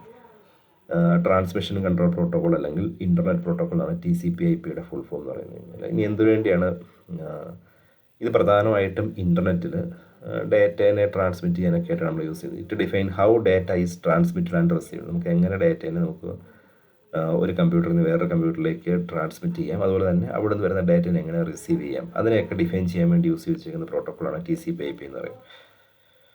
അതുപോലെ തന്നെ ഈ TCP/IP എൻഷർ ചെയ്യുന്നത് നല്ല റിലയബിൾ ആയിട്ടുള്ളതെന്ന് വെച്ച് കഴിഞ്ഞാൽ നമുക്ക് ഡാറ്റയൊന്നും ലോസ്റ്റ് ആവാതെ റിലയബിൾ ആയിട്ടുള്ള എൻഡ് ടു എൻഡ് കമ്മ്യൂണിക്കേഷൻ എന്ന് വെച്ച് കഴിഞ്ഞാൽ നമ്മളിവിടെ നിന്ന് അയക്കുന്ന ഡാറ്റേനെ റിലയബിൾ ആയിട്ട് അടുത്തയാൾക്ക് എത്തണം, അല്ലേ? ഇപ്പോൾ ഇത് കമ്പ്യൂട്ടർ 1 നിന്ന് കമ്പ്യൂട്ടർ 2ലേക്ക് ഞാൻ ഡാറ്റ അയച്ചു കഴിഞ്ഞാൽ റിലയബിളായിട്ട് ഇവിടുന്ന് ഡാറ്റേനെ ഇവിടെ എത്തിക്കുക എന്നുള്ളതാണ് ഈ പ്രോട്ടോക്കോളിൻ്റെ പ്രധാന ഡ്യൂട്ടി എന്ന് പറയുന്നത്. അപ്പം എൻഡ് ടു എൻഡ് കമ്മ്യൂണിക്കേഷൻ എന്ന് വെച്ചാൽ സോഴ്സിൽ നിന്ന് ഡെസ്റ്റിനേഷനിലേക്ക് ഉള്ള കമ്മ്യൂണിക്കേഷൻ നമ്മൾ പറയുന്ന പേരാണ് എൻഡ് ടു എൻഡ് കമ്മ്യൂണിക്കേഷൻ എന്ന് പറയുന്നത്. ഓക്കെ. ഇനി TCP is a set of protocol that allow digital computer to communicate over long distance കമ്മ്യൂണിക്കേഷനൊക്കെ ആയിരിക്കും നമ്മൾ പ്രധാനമായിട്ടും TCP/IP യൂസ് ചെയ്യുന്നത്. It organise data so it can be send from one computer to another. ഒരു കമ്പ്യൂട്ടറിൽ നിന്ന് വേറൊരു കമ്പ്യൂട്ടറിലേക്ക് ഡാറ്റ സെൻഡ് ചെയ്യാൻ വേണ്ടി, അല്ലെങ്കിൽ ഡാറ്റ സെൻഡ് ചെയ്ത് നമ്മൾ ആ ഡാറ്റ നമ്മൾ എന്ത് ചെയ്യുന്നത്, ഓർഗനൈസ് ചെയ്യുകയാണ് ചെയ്യുന്നത്. അതുപോലെ തന്നെ ഈ ഓർഗനൈസ് ചെയ്ത് വെച്ച് കഴിഞ്ഞാൽ നമ്മൾ സോഴ്സിൽ നിന്ന് നമ്മൾ ഡാറ്റ അയച്ചു കഴിഞ്ഞാൽ അത് കറക്റ്റ് പ്ലേസിൽ എത്തണം, ഡെസ്റ്റിനേഷൻ തന്നെ എത്തണം. And verify that it completes and അൺഓൾട്ടേഡ് upon arrival. അപ്പോൾ ഇത് എന്ന് പറഞ്ഞു കഴിഞ്ഞാൽ ഇവിടെ സോഴ്സിൽ നിന്ന് നമ്മൾ ഡെസ്റ്റിനേഷനിലേക്ക് ഒരു ഡാറ്റ അയക്കണം എന്ന് വിചാരിക്കുക. 1 നിന്ന് 2ലേക്ക് എനിക്കൊരു ഡാറ്റ അയക്കണം. അതിനെ സഹായിക്കുന്ന പ്രോട്ടോക്കോളാണെന്ന് പറയുന്നത് TCP/IP എന്ന് പറയും. അപ്പോൾ ഇതൊരു ഷോർട്ട് ഡിസ്റ്റൻസോ ലോങ് ഡിസ്റ്റൻസോ എന്ത് കമ്മ്യൂണിക്കേഷനിലായിക്കോട്ടെ, അപ്പം നമ്മൾ അയക്കുന്ന ഡാറ്റയെ നമ്മൾ എന്ത് ചെയ്യും, it organise data so it can send from one computer to another. നമ്മൾ ഇവിടെ നിന്ന് അയക്കുന്ന ഡാറ്റേനെ, ഇപ്പോൾ ഇവിടെ നിന്ന് അയക്കുന്ന ഒരു ഡാറ്റേനെ പിന്നെ ഓർഗനൈസ് ചെയ്ത് ഇതിലേക്ക് സോഴ്സ് ചെയ്യുന്ന ഡെസ്റ്റിനേഷനിലേക്ക് അയക്കും. എന്നിട്ട് അങ്ങനെ അയക്കുന്ന കൂട്ടത്തിൽ പിന്നെ എൻഷുർ ചെയ്യും. എന്താ എൻഷുർ ചെയ്യുന്നത്? It gets to the right place. അതായത് ഇവിടുന്ന് അയക്കുന്ന ഡാറ്റേനെ റൈറ്റ് പ്ലേസിൽ ഇത് 2ൽ തന്നെ എത്തണം. ഇവിടെ 3ഉം 4 ഉണ്ടാവും, അതിലേക്കൊന്നും എത്താൻ പാടില്ല, 2ൽ തന്നെ എത്തണം അവൻ എൻഷുർ ചെയ്യും. എന്നിട്ട് എൻഷുർ ചെയ്തിട്ട് അവൻ എന്ത് ചെയ്യുന്നു വെച്ച് കഴിഞ്ഞാൽ എത്തിക്കഴിഞ്ഞ് കഴിഞ്ഞാൽ verifies that it complete and അൺഓൾട്ടേഡ് upon arrival. എന്നിട്ട് അവൻ വെരിഫൈ ചെയ്യും, അതായത് ഇവൻ ഇവിടെ എത്തിയോന്നും ഈ ഡേറ്റ ഇവൻ ഇവിടുന്ന് 2ലേക്ക് എത്തിയോന്നും. അങ്ങനെ എത്തുന്ന സമയത്ത് ഇവിടുന്ന് ഞാൻ അയച്ച, ഇപ്പം ഞാൻ ഇവിടെ അയക്കുന്ന ABC എന്നൊരു ഡേറ്റയാണെന്ന് വിചാരിക്കുക. ഇതിവിടെ ABC എന്ന് തന്നെ കിട്ടണം, അത് അൺഓൾട്ടർ ചെയ്ത് പോകാൻ പാടില്ല. എന്ന് പറഞ്ഞു കഴിഞ്ഞാൽ ഇവിടെ എനിക്ക് കിട്ടുന്നത് A കഴിഞ്ഞിട്ട് B മിസ്സിങ് ആയിട്ട് AC എന്ന് കിട്ടരുത്. എന്ത് ഡേറ്റ തന്നെ അയക്കണം, ഒറിജിനൽ ഡേറ്റ തന്നെ ഇവിടെ കിട്ടണം. അത് അൺഓൾട്ടേഡ് എന്ന് വെച്ച് കഴിഞ്ഞാൽ അത് ഓൾട്ടർ ചെയ്യാൻ പാടില്ല, അത് അതുപോലെ തന്നെ ആയിരിക്കണം. അപ്പോൾ അതെല്ലാം എൻഷുർ ചെയ്യുന്ന ആരാണ്? TCP/IP എന്നുള്ള പ്രോട്ടോക്കോളാണ്. വേറെ ഒന്നുമില്ല, ഒരു സ്ഥലത്ത് നിന്ന് വേറെ സ്ഥലത്തേക്ക് ഡേറ്റ അയക്കാൻ സഹായിക്കുന്ന പ്രോട്ടോക്കോളാണ് TCP/IP എന്ന് പറയും. അപ്പോൾ അയക്കുന്ന ഡേറ്റ കറക്റ്റായിട്ട് ഡെസ്റ്റിനേഷനിൽ എത്തിയിട്ടുണ്ടോ എന്നും, അത് വേറെ മാൽ പ്രാക്ടീസ് ഒന്നും ചെയ്യാതെ അല്ലെങ്കിൽ മിസ്യൂസ് ഒന്നും ചെയ്യാതെ അൺഓൾട്ടേഡ് ആയിട്ട് തന്നെ ഡേറ്റ അവിടെ എത്തിയിട്ടുണ്ടെന്നുള്ളത് എൻഷുർ ചെയ്യുന്ന പ്രോട്ടോക്കോളാണ് എന്ന് പറയുന്നത് TCP/IP എന്നുള്ള പ്രോട്ടോക്കോൾ. ഇനി TCP/IPക്ക് 2 പ്രധാനപ്പെട്ട പാർട്ടുകളാണുള്ളത്. ഒന്ന് TCP, അടുത്തത് എന്താണ് IP എന്ന് പറയുന്ന 2 പാർട്ടാണുള്ളത്. TCP പറയുന്നത് reliable transmission of data across A network. അതായത് ഇവിടുന്ന് ഒരു ഡേറ്റ അയച്ചു കഴിഞ്ഞാൽ അത് കറക്റ്റായിട്ടും ഈ സോഴ്സിൽ നിന്ന് റിലയബിളായിട്ട് ഡെസ്റ്റിനേഷനിലേക്ക് എത്തണം. അപ്പോൾ അയക്കുന്ന ഡേറ്റയെ നമ്മൾ ചെറിയ ചെറിയ പാക്കറ്റുകളായിട്ട് തിരിക്കും. എന്നിട്ട് എന്ത് ചെയ്യുന്നു വെച്ച് കഴിഞ്ഞാൽ അത് ഓരോന്നും നമ്മൾ എന്ത് ചെയ്യും, അത് കറക്റ്റായിട്ട് നമ്മളവിടെ എത്തിക്കും. ഇപ്പോൾ ഇവിടെ വലിയൊരു ഡേറ്റ ആണെങ്കിൽ അതിനെ നമ്മൾ ചെറിയ പോർഷൻസ് ആയിട്ട് ഇങ്ങനെ തിരിക്കും. അതിന് നമ്മൾ പറയുന്ന പേരാണ് പാക്കറ്റ് എന്ന് പറയും. എന്നിട്ട് എന്ത് ചെയ്യും, ഇത് ഓരോന്നും നമ്മൾ എന്ത് ചെയ്യും, ഇവിടുന്ന് സെൻഡ് ചെയ്ത് ഈ ഡെസ്റ്റിനേഷനിലേക്ക് എത്തിക്കും. അവിടെ അതാണ് TCP ചെയ്യുന്നത്. അപ്പം IP ചെയ്യുന്നത് വെച്ച് കഴിഞ്ഞാൽ ഇത് എത്തിക്കാനായിട്ട് ചെയ്യേണ്ട കാര്യങ്ങളൊക്കെയാണ്, റൂട്ടിംഗ് ഒക്കെ ചെയ്യുന്നത്. അപ്പം ഇവിടുന്ന് ഈ സോഴ്സിൽ നിന്ന് ഡെസ്റ്റിനേഷനിലേക്ക് ഈ ഒരു പാത്ത് മാത്രമായിരിക്കില്ല കാണുന്നത്. ഇവിടുന്ന് ഇങ്ങനൊരു പാത്ത് കാണും, വേറൊരു കമ്പ്യൂട്ടർ കയറിയിട്ട് ഇങ്ങോട്ട് വരുന്നൊരു പാത്ത് കാണും, ഇവിടുന്ന് ഇങ്ങനൊരു പാത്ത് കാണും. നമ്മൾ പറഞ്ഞു ഇത് നെടുങ്കണ്ടത്തുനിന്ന് കട്ടപ്പനയ്ക്ക് പോകണ്ട, നമുക്കൊരു സാധനമായിട്ട് പോകണം. അപ്പം ആ സാധനം ഇപ്പോൾ നമുക്ക് എന്തെങ്കിലും ഒരു ലഗേജ് ഉണ്ടെങ്കിൽ ആ ലഗേജ് അവിടെ എത്തിക്കുക, അല്ലെങ്കിൽ ലഗേജിനെ ക്യാരി ചെയ്യുക എന്നുള്ളതാണ് TCP ചെയ്യുന്നത്. അത് ഏതുവഴി പോകണമെന്ന് തീരുമാനിക്കുന്ന IP ആണ്. ഓക്കെ അല്ലോ, ജനറലി പറയുവാണെങ്കിൽ ഇപ്പം നമുക്കൊരു എന്തെങ്കിലും ഒരു സാധനം നമുക്ക് ഇവിടെ നെടുങ്കണ്ടത്ത് കട്ടപ്പന എത്തിക്കണം. അപ്പോൾ ആ പ്രൊഡക്ട്സും അത് കൊണ്ടുവരാനുള്ള വാഹനവും അതെല്ലാം കൂടെയാണ് നമ്മൾ എന്തെന്ന് പറയുന്നത്, TCP എന്ന് പറയുന്നത്.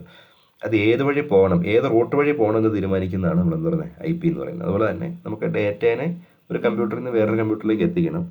അത് എത്തിക്കാനായിട്ട് വരുന്ന ആ ഡേറ്റേനെ എങ്ങനെ എത്തിക്കാം, അതെങ്ങനെ റിലയബിളായിട്ട് എത്തിക്കാം എന്നുള്ളതെല്ലാം TCP ചെയ്യും. അത് ഇപ്പം ഇത് വേണമെങ്കിൽ ഇങ്ങനെ ഡയറക്റ്റ് ആയിട്ടുള്ള ഈ ലൈൻ വഴി പോകാം, അല്ലെങ്കിൽ വേറൊരു ലൈൻ ചൂസ് ചെയ്തുകൊണ്ട് 2ലേക്ക് എത്താം. അപ്പം അങ്ങനെ ഏത് ലൈൻ വഴി പോകണമെന്ന് തീരുമാനിക്കുന്നത് IP എന്നുള്ള പ്രോട്ടോക്കോൾ ആയിരിക്കും. അപ്പം handle the addressing and routing of the packet, പ്രധാനമായിട്ട് റൂട്ടിംഗ് ആയിരിക്കും ചെയ്യുന്നത്. So travel across network and arrive the correct destination, ആ കറക്റ്റ് ഡെസ്റ്റിനേഷനിലേക്ക് എത്തിക്കാൻ വേണ്ടി സഹായിക്കുന്ന പ്രോട്ടോക്കോളാണ് IP എന്ന് പറയുന്ന പ്രോട്ടോക്കോൾ എന്ന് പറയുന്നത്.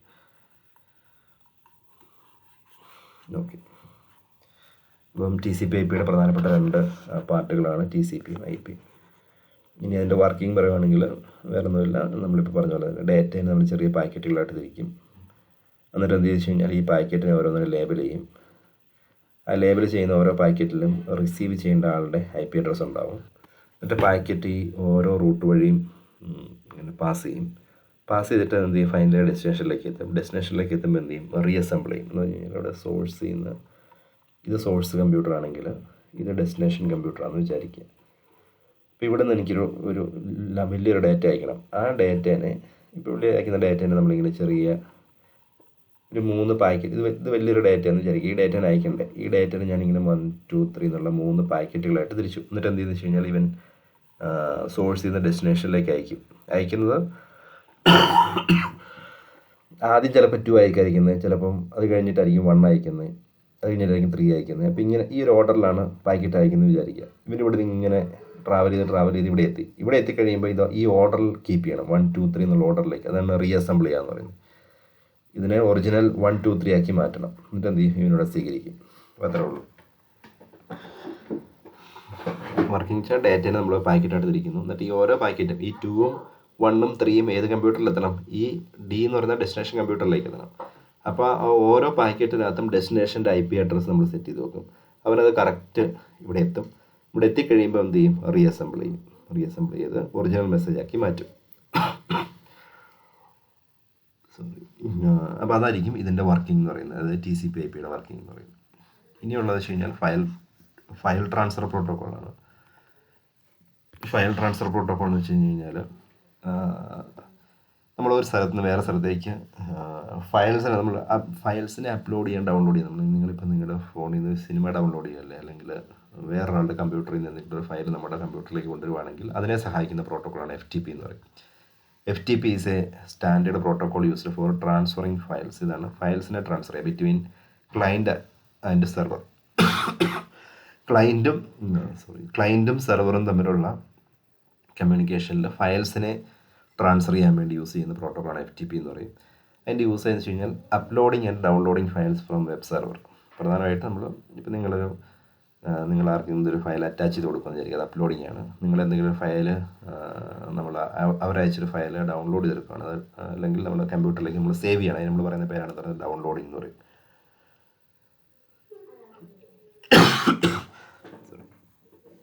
അപ്പം uploading and downloading files from web സെർവറിൽ നിന്ന് ഫയൽസിനെ അപ്ലോഡ് ചെയ്യുകയും ഡൗൺലോഡ് ചെയ്യുകയും ചെയ്യുക എന്നുള്ളതാണ് ഒന്നാമത്തെ യൂസേജ്. രണ്ടാമത്തേത് വെബ്സൈറ്റ് മാനേജ്മെൻറ്റ് വെബ്സൈറ്റ് വഴി ഡേറ്റനെ ട്രാൻസ്ഫർ ചെയ്യുക.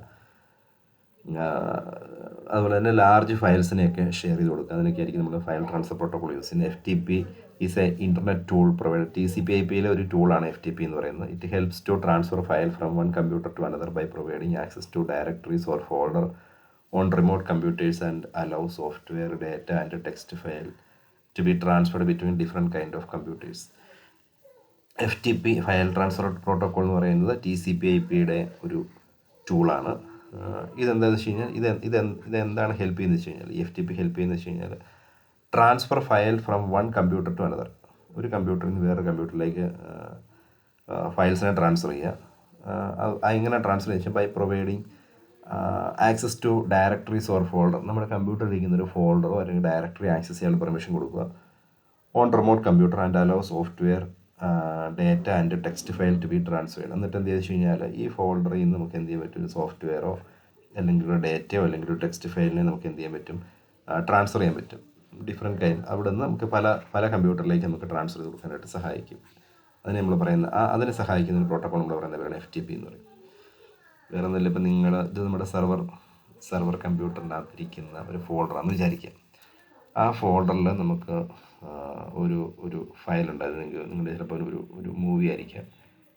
ഈ മൂവീനെ നമുക്ക് ക്ലയൻ്റായിട്ടുള്ള പല കമ്പ്യൂട്ടറിലേക്ക് നമുക്ക് എന്ത് ചെയ്യാൻ പറ്റും, ട്രാൻസ്ഫർ ചെയ്ത് കൊടുക്കാം. 1 2 3 ഇങ്ങനെ 1 2 3 എന്നുള്ള പല ക്ലയൻറ്റ് ഡിവൈസിലേക്കും ട്രാൻസ്ഫർ ചെയ്ത് കൊടുക്കാനായിട്ട് സഹായിക്കും. അത് സഹായിക്കുന്ന പ്രോട്ടോക്കോളാണ് FTP എന്ന് പറയും. ഇപ്പം നിങ്ങൾ ടെലഗ്രാമൊക്കെ ഇട്ടിട്ടുണ്ടായിരിക്കും. ടെലഗ്രാം എന്ന് പറയുന്ന ഒരു സോഫ്റ്റ്വെയറാണ്. ആ സോഫ്റ്റ്വെയറിൻ്റെ സെർവറിലിരിക്കുന്ന ഒരു ഫിലിമിനെ നിങ്ങൾക്ക് എന്ത് ചെയ്യാൻ പറ്റും, നിങ്ങളുടെ എല്ലാ ഫോണിലേക്ക് എന്ത് ചെയ്യാൻ പറ്റും, ഡൗൺലോഡ് ചെയ്യാനായിട്ട് സാധിക്കും. അല്ലെങ്കിൽ നിങ്ങളുടെ കയ്യിലിരിക്കുന്ന ഒരു ഡേറ്റേനെ ഈ ടെലഗ്രാമിൻ്റെ ഒരു ഫോൾഡറിലേക്ക് നിങ്ങൾക്ക് സ്റ്റോർ ചെയ്യാനായിട്ട് സാധിക്കും. അപ്പോൾ അതിനൊക്കെ സഹായിക്കുന്ന പ്രോട്ടോക്കോളാണ് എന്ന് പറയുന്നത് FTP എന്ന് പറയും, ഫയൽ ട്രാൻസ്ഫർ പ്രോട്ടോക്കോൾ എന്ന് പറയും. ഓക്കെ, ഇനി അടുത്ത പ്രോട്ടോക്കോളാണ് HTTP എന്ന് പറയും. HTTP നമ്മൾ കോമൺ ആയിട്ട് എപ്പോഴും കാണുന്നൊരു പ്രോട്ടോക്കോളാണ്. ഹൈപ്പർ ടെക്സ്റ്റ് ട്രാൻസ്ഫർ പ്രോട്ടോക്കോൾ എന്ന് പറയും. അതായത് വെബ് കണ്ടൻറ്റിനെ നമുക്ക് ആക്സസ് ചെയ്യാനായിട്ട് യൂസ് ചെയ്യുന്ന പ്രോട്ടോക്കോളാണ് HTTP എന്ന് പറയും. Hyper text transfer protocol is a communication protocol. ഇതൊരു കമ്മ്യൂണിക്കേഷൻ പ്രോട്ടോക്കോളാണ്. Used to transferring data. എന്തരം ഡേറ്റ ട്രാൻസ്ഫർ ചെയ്യുന്നത്, web page, image, video and other files between web browser and web server. ഒരു web ബ്രൗസറും web സെർവറും തമ്മിൽ കമ്മ്യൂണിക്കേറ്റ് ചെയ്യാനുള്ള പ്രോട്ടോക്കോളാണ് എന്തെന്ന് പറയുന്നത് HTTP എന്ന് പറയും. അവിടെ നമ്മൾ ഡേറ്റ ട്രാൻസ്ഫർ ചെയ്ത് കൊടുക്കും. ആർക്ക്, വെബ് സെർവറിൽ നിന്ന് വെബ് ബ്രൗസറിന് ഡേറ്റനെ ട്രാൻസ്ഫർ ചെയ്ത് കൊടുക്കും. എന്തരം ഡേറ്റ ട്രാൻസ്ഫർ ചെയ്യുന്നത് വെച്ച് കഴിഞ്ഞാൽ ഇമേജുകളാവാം, ടെക്സ്റ്റ് ഫയലുകളാവാം, വീഡിയോ ആവാം, ഓഡിയോ ആവാം, അങ്ങനെ എന്ത് തരത്തിലുള്ള ഫയൽസിനെയും വെബ് ബ്രൗസർ എന്ന് പറഞ്ഞു കഴിഞ്ഞാൽ നമ്മൾ യൂസ് ചെയ്യുന്ന മോസില ഫയർഫോക്സ് പോലുള്ള എന്തെങ്കിലും സോഫ്റ്റ്വെയറിലായിരിക്കും വെബ് ബ്രൗസർ എന്ന് പറയുന്നത്. വെബ് സെർവർ എന്ന് പറഞ്ഞാൽ നിങ്ങൾ സാധാരണ യൂസ് ചെയ്യുന്ന ഫേസ്ബുക്കോ അല്ലെങ്കിൽ ഗൂഗിളോ അവരുടെ സെർവർ ഉണ്ടല്ലോ, ആ സെർവറുമായിട്ട് നമ്മൾ എന്ത് ചെയ്യണം, ഓഡിയോയോ ഇമേജോ വീഡിയോയോ ഒക്കെ ആയിട്ട് കമ്മ്യൂണിക്കേറ്റ് ചെയ്യാൻ വേണ്ടി യൂസ് ചെയ്യുന്ന പ്രോട്ടോക്കോളാണ് എന്ന് പറയുന്നത് HTTP എന്ന് പറയും. ഇനി അതിൻ്റെ എങ്ങനെയാണ് ഇത് വർക്കിംഗ് നോക്കാം. Function it works on the client server model. ഇതൊരു ക്ലയൻറ്റ് സെർവർ മോഡലിലാണ് വർക്ക് ചെയ്യുന്നത്. അതായത് സെർവറിലിരിക്കുന്ന ഡേറ്റേനെ നമ്മൾ എന്ത് ചെയ്യുന്നു, ക്ലയൻറ്റിലേക്ക് ആക്സസ് ചെയ്യുന്നു. ബ്രൗസർ ആയിരിക്കും ക്ലയൻ്റ് എന്ന് പറയുന്നത്. ഇപ്പോൾ ബ്രൗസർ എന്തെന്ന് വെച്ച് കഴിഞ്ഞാൽ നമ്മളൊരു റിക്വസ്റ്റ് അയക്കും സെർവറിന്, HTTP റിക്വസ്റ്റ് അയക്കും വെബ് സെർവറിന്. സെർവർ എന്ത് ചെയ്യുന്നത് വെച്ച് കഴിഞ്ഞാൽ ആ റിക്വസ്റ്റിനെ പ്രോസസ്സ് ചെയ്യും. എന്നിട്ട് എന്ത് വെച്ച് കഴിഞ്ഞാൽ അവൻ അതിൻ്റെ റെസ്പോൺസ് നമുക്ക് തിരിച്ചയക്കും, HTTP റെസ്പോൺസ് തിരിച്ചയക്കും. അപ്പോൾ അതൊക്കെ ചെയ്യാനായിട്ട് ബൈ ഡിഫോൾട്ട് യൂസ് ചെയ്യുന്ന ഒരു പോർട്ടുണ്ട്. ആ നമ്പർ നമ്മൾ പറയുന്ന പേരാണ് 80 എന്ന് പറയും, പോർട്ട് നമ്പർ 80. പിന്നെ HTTP എന്ന് വെച്ചാൽ സ്റ്റേറ്റ്ലെസ് പ്രോട്ടോക്കോൾ. അതിന് പ്രത്യേകിച്ച് സ്റ്റേറ്റ് ഒന്നുമില്ല. അതായത് ഓരോ റിക്വസ്റ്റും ഇൻഡിപെൻഡൻ്റ് ആയിരിക്കും ട്രീറ്റ് ചെയ്യുന്നത്. എന്ന് വെച്ച് കഴിഞ്ഞാൽ വേറെ ഒന്നുമില്ല, നിങ്ങളിപ്പോൾ ഇത് നമ്മുടെ വെബ് ബ്രൗസറാണെന്ന് വിചാരിക്കുക. വെബ് ബ്രൗസർ ഇരുന്നുകൊണ്ട് നിങ്ങൾ www.google.com എന്ന് ടൈപ്പ് ചെയ്തിട്ട് എൻ്റർ അടിക്കുമ്പം എന്ത് ചെയ്യാണ്, HTTP റിക്വസ്റ്റാണ് ചെല്ലുന്നത്. HTTP റിക്വസ്റ്റ് ഇവിടുന്ന് പോവുകയാണ്. HTTP റിക്വസ്റ്റ് പോയി, അത് ഗൂഗിളിൻ്റെ സെർവറിലായിരിക്കും പോകുന്നത്. ഗൂഗിളിൻ്റെ സെർവറിന് പോയി HTTP റിക്വസ്റ്റ്. അപ്പോൾ സെർവർ എന്ത് ചെയ്തെന്ന് വെച്ച് കഴിഞ്ഞാൽ ഇതിൻ്റെ ഹോം പേജ് ഉണ്ടല്ലോ, ഗൂഗിളിൻ്റെ ഹോം പേജ് റൺ ചെയ്തിട്ട് അവൻ തിരിച്ച് നമ്മുടെ വെബ് ബ്രൗസറിൽ തരും. അതിനെയാണ് HTTP റെസ്പോൺസ് എന്ന് പറയുന്നത്. HTTP റെസ്പോൺസ് നമുക്ക് കിട്ടി. HTTP റിക്വസ്റ്റ് എന്ന് വെച്ചാൽ എന്തായിരുന്നു, നമ്മുടെ ഗൂഗിളിൻ്റെ ഹോം പേജിൽ ലോഡ് ചെയ്യാനാണ് പറഞ്ഞത്. സെർവർ അത് റൺ ചെയ്തിട്ട് ഗൂഗിളിൻ്റെ ഹോം പേജ് നമുക്ക് തിരിച്ചു തരും. അപ്പോൾ നമ്മുടെ വെബ് ബ്രൗസറിൽ ആ ഗൂഗിളിൻ്റെ ഹോം പേജ് നമുക്ക് കാണാനായിട്ട് സാധിക്കും. അതിനാണ് HTTP റെസ്പോൺസ് എന്ന് പറയുന്നത്. അപ്പോൾ ഇതൊക്കെ ചെയ്യാനായിട്ട് യൂസ് ചെയ്യുന്നൊരു പോർട്ടാണ്, പോർട്ട് നമ്പർ 80 എന്ന് പറയും. ഇനി ഇതൊരു സ്റ്റേറ്റ്ലെസ് പ്രോട്ടോക്കോളാണ്. സ്റ്റേറ്റ്ലെസ് പ്രോട്ടോക്കോൾ എന്ന് വെച്ച് കഴിഞ്ഞാൽ ഇപ്പോൾ ഈ വെബ് ബ്രൗസറിന് നമ്മളിപ്പോൾ google.com എന്ന് ടൈപ്പ് ചെയ്തല്ലോ, അപ്പോൾ ഇത് ആരാണ് ഈ റിക്വസ്റ്റ് വിട്ടതെന്നോ ആർക്കാണ് നമ്മൾ റെസ്പോൺസ് കൊടുത്തതിനെ കുറിച്ചൊന്നും ആർക്കറിയാൻ പറ്റുകയില്ല, HTTPക്ക് അറിയാൻ പറ്റുകയില്ല. അതൊരു സ്റ്റേറ്റ്ലെസ് പ്രോട്ടോക്കോൾ ആയിരിക്കും. ഓരോ റിക്വസ്റ്റ് ഇപ്പോൾ നമ്മൾ വെബ് ബ്രൗസറിൽ കയറിയിട്ട് വീണ്ടും ഒരു google.com എന്ന് ടൈപ്പ് ചെയ്ത് കഴിഞ്ഞാൽ വീണ്ടും അതൊരു ഫ്രഷ് റിക്വസ്റ്റ് ആയിട്ടേ സ്വീകരിക്കുകയുള്ളൂ. അതായത് ഞാൻ ആരാണിത് ഓൾറെഡി നമ്മളിങ്ങനെ ഒരു റെസ്പോൺസ് കൊടുത്തിട്ടുണ്ടോ, ഇന്നയാൾക്ക് കൊടുത്തിട്ടുണ്ടെന്നൊക്കെ മനസ്സിലാക്കിയെടുക്കാൻ ആർക്ക് പറ്റിയില്ല, HTTPക്ക് പറ്റിയില്ല. അതുകൊണ്ട് അതിനൊരു സ്റ്റേറ്റ്ലെസ് പ്രോട്ടോക്കോൾ എന്ന് പറയുന്നത്. ഇനി അതിൻ്റെ ഒരു വേരിയൻ്റാണ് HTTPS എന്ന് പറയും. HTTPS എന്ന് വെച്ചാൽ ഇതേ സെയിം വർക്കിംഗ് തന്നെയാണ്, പക്ഷേ അതിൻ്റെ ചെറിയൊരു വ്യത്യാസം എന്ന് വെച്ച് കഴിഞ്ഞാൽ ഒരു ലെയറും കൂടെ ആഡ് ചെയ്തിട്ടുണ്ട്. അതിന് നമ്മൾ പറയുന്ന പേരാണ് സെക്യൂർ എന്ന് പറയും. Hyper text transfer protocol secure. കുറച്ചും കൂടെ ഒരു എൻക്രിപ്ഷൻ ആഡ് ചെയ്തുകൊണ്ട് കുറച്ചും കൂടെ വെബ്സൈറ്റുകൾക്ക് സെക്യൂരിറ്റി കൊണ്ടുവരാനായിട്ട് യൂസ് ചെയ്തിരിക്കുന്ന പ്രോട്ടോക്കോളാണ് HTTPS എന്ന് പറയും. Hyper text transfer protocol secure, it's a secure version of HTTP. Safe communication between web browser and web server. Web ബ്രൗസറും വെബ് സെർവറും തമ്മിലൊരു സേഫ് കമ്മ്യൂണിക്കേഷന് വേണ്ടി യൂസ് ചെയ്യുന്ന ഒരു പ്രോട്ടോക്കോളാണ് എന്ന് പറയുന്നത് HTTPS എന്ന് പറയും. അപ്പോൾ അവിടെ എന്താണ് സേഫ് പ്രോട്ടോക്കോളിന് വേണ്ടി ഒരു എൻക്രിപ്ഷൻ ടെക്നോളജി കൊണ്ടുവന്നിട്ടുണ്ട്. അതിനോട് പറയുന്ന പേരാണ് SSL or TLS എന്ന് പറയും. Protect the data being transferred from interception of tampering. അതായത് നമ്മൾ HTTP റിക്വസ്റ്റ് കൊടുത്തല്ലോ, അതിൻ്റെ റെസ്പോൺസ് തരുന്നതിൻ്റെ ഇടയ്ക്ക് വേണമെങ്കിൽ, അപ്പോൾ ഇവിടുന്ന് സെർവറിൽ നിന്ന് നമ്മുടെ ക്ലയൻറ്റിലേക്ക് റെസ്പോൺസ് തരുവാണല്ലോ, ആ റെസ്പോൺസ് തരുന്ന ക്ലയൻറ്റിലേക്ക് എത്തുന്നതിന് മുമ്പ് ഇടയ്ക്ക് വേണമെങ്കിൽ ഒരു ഹാക്കർക്ക് ഈ ഡേറ്റേനെ എടുത്തുകൊണ്ട് ഹാക്ക് ചെയ്തുകൊണ്ട് പോകാനായിട്ട് സാധിക്കും. അപ്പോൾ അതൊക്കെ ഒഴിവാക്കാനായിട്ട് നമ്മൾ യൂസ് ചെയ്യുന്നൊരു പ്രോട്ടോക്കോളാണ് HTTPS എന്ന് പറയും. അതിനുവേണ്ടി നമ്മൾ എന്ത് വെച്ച് കഴിഞ്ഞാൽ ഒരു എൻക്രിപ്ഷൻ ടെക്നോളജി യൂസ് ചെയ്യും. അതിനെ SSL അല്ലെങ്കിൽ TSL എന്ന് പറയും. SSL എന്ന് പറഞ്ഞാൽ സെക്യൂർ സോക്കറ്റ് ലെയർ എന്നാണ്, സെക്യൂർ സോക്കറ്റ് ലെയറും. TLS എന്ന് വെച്ചാൽ ട്രാൻസ്പോർട്ട് ലെയർ സെക്യൂരിറ്റി എന്ന് പറയും. ഈ രണ്ട് ഒരു എക്സ്ട്രാ ലെയർ ആഡ് ചെയ്തുകൊണ്ടാണ് HTTPSൻ്റെ HTTPS. ബാക്കിയെല്ലാം വർക്കിംഗ് സെയിം ആണ്, HTTP പോലെ തന്നെയാണ്.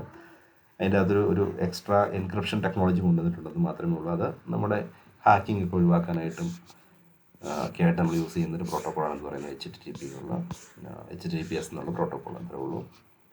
ഇനി IP അഡ്രസ്സുകളെ കുറിച്ച് നോക്കാം. എന്താണ് IP അഡ്രസ്സ് എന്ന് വെച്ച് കഴിഞ്ഞാൽ, നമുക്കറിയാം, നമ്മൾ IP നെ കുറിച്ച് ഞാൻ പറഞ്ഞിരുന്നത് ഇൻ്റർനെറ്റ് പ്രോട്ടോക്കോൾ എന്നാണ് പറയുന്നത്. ഇപ്പം ഇൻ്റർനെറ്റ് പ്രോട്ടോക്കോൾ എന്ന് വെച്ചാൽ വേറെ ഒന്നുമില്ല, നമ്മൾ കമ്പ്യൂട്ടറുകൾക്കെല്ലാം യുണീക്ക് നമ്പർ കൊടുക്കുകയാണ്.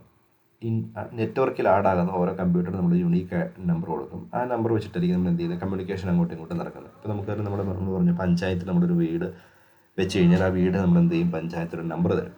ആ വീടിനെ യുണീക്കായിട്ട് അവർക്ക് ഐഡൻറ്റിഫൈ ചെയ്യാനാണല്ലോ. അപ്പോൾ കാരണം ആ വീടിന് വീട്ടുകാരും അല്ലെങ്കിൽ ഒരു പോസ്റ്റൽ അഡ്രസ്സ്, നമ്മളൊരാൾക്ക് ഒരു മെയിൽ അയക്കുക, ഒരു കാർഡ് അയക്കുമെന്ന് വിചാരിക്കുക, അത് കറക്റ്റ് ആ വീട്ടിലെത്തണം അല്ലേ. അപ്പോൾ അതിനുവേണ്ടി ആ വീടിന് അഡ്രസ്സ് ഉണ്ടായിരിക്കുമല്ലോ. അതുപോലെ തന്നെ നെറ്റ്വർക്കിൽ ആഡാകുന്ന ഓരോ കമ്പ്യൂട്ടറിനെ യുണീക്കായിട്ട് ഐഡൻറ്റിഫൈ ചെയ്യാനായിട്ട് ഒരു നമ്പർ വേണം. ആ നമ്പറിന് നമ്മൾ പറയുന്ന പേരാണ് IP അഡ്രസ്സ് എന്ന് പറയും.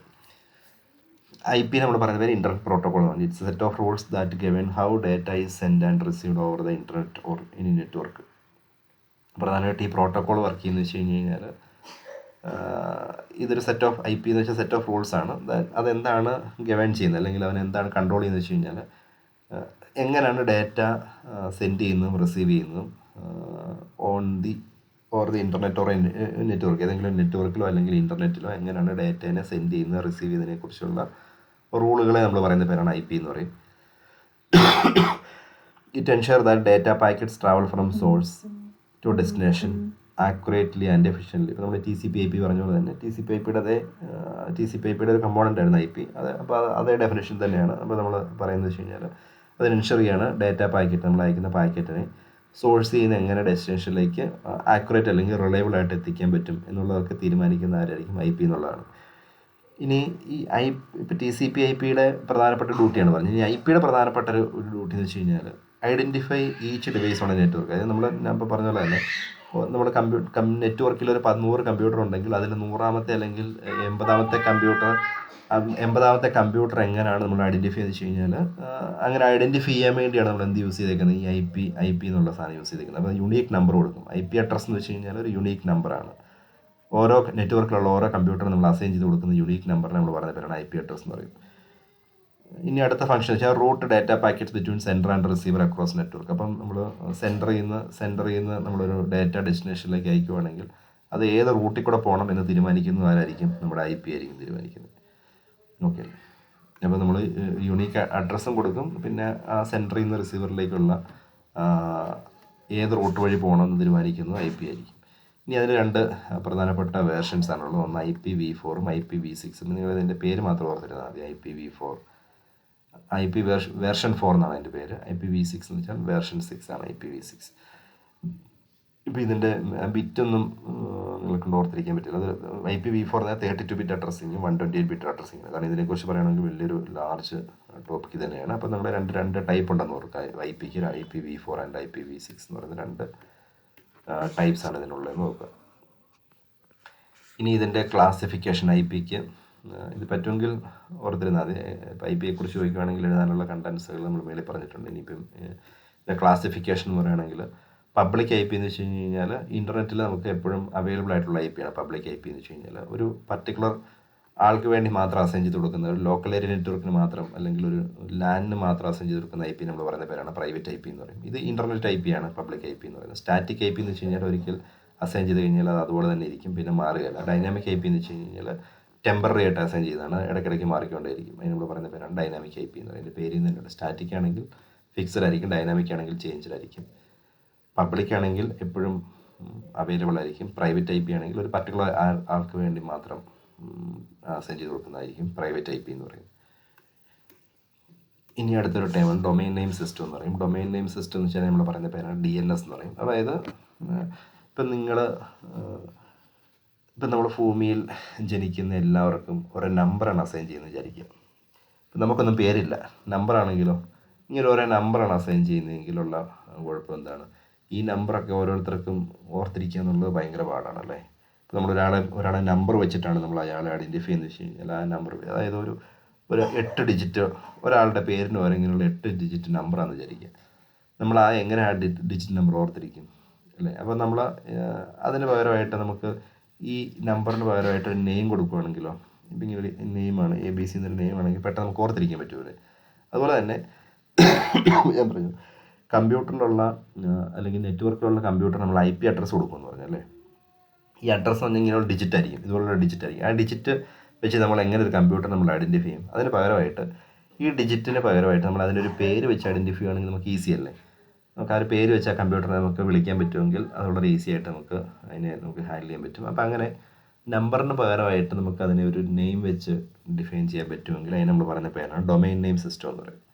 അപ്പോൾ ഇൻ്റർനെറ്റിൽ നമുക്കിങ്ങനെ നമ്മുടെ വെബ്സൈറ്റുകളുണ്ടല്ലോ, google.com, facebook.com. അപ്പോൾ ഈ ഗൂഗിൾ എന്നുള്ളതാണ് അതിൻ്റെ പേര്. ഗൂഗിൾ എന്നുള്ളതാണ് ഡൊമൈൻ നെയിം. ഫേസ്ബുക്ക് എന്നുള്ളതാണ് ഡൊമൈൻ. ഇതിനെല്ലാം ഈ ഗൂഗിൾ അല്ലെങ്കിൽ ഫേസ്ബുക്കിനൊക്കെ ഓരോ നമ്പറുകളുണ്ട്, IP നമ്പറുകളുണ്ട്. നമുക്ക് അതിൻ്റെ IP നമ്പർ വെച്ചിട്ടാണ് നമ്മൾ ഈ ഓരോ വെബ്സൈറ്റും ആക്സസ് ചെയ്യേണ്ടതെങ്കിൽ നമുക്ക് ഈ നമ്പറുകൾ ഓർത്തിരിക്കുക എന്നുള്ളത് വളരെ പാടാണ്. അതുകൊണ്ടാണ് നമ്മൾ അതിന് പകരമായിട്ട് നമ്മൾ എന്ത് യൂസ് ചെയ്യുന്നത്? ഇങ്ങനെയുള്ള നെയിമുകൾ യൂസ് ചെയ്യുന്നത്.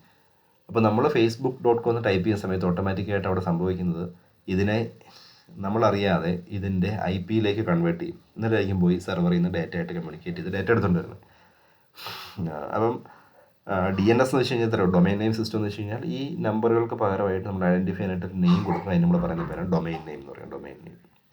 Domain name system is a fundamental part of the internet, often called the phone book of the internet.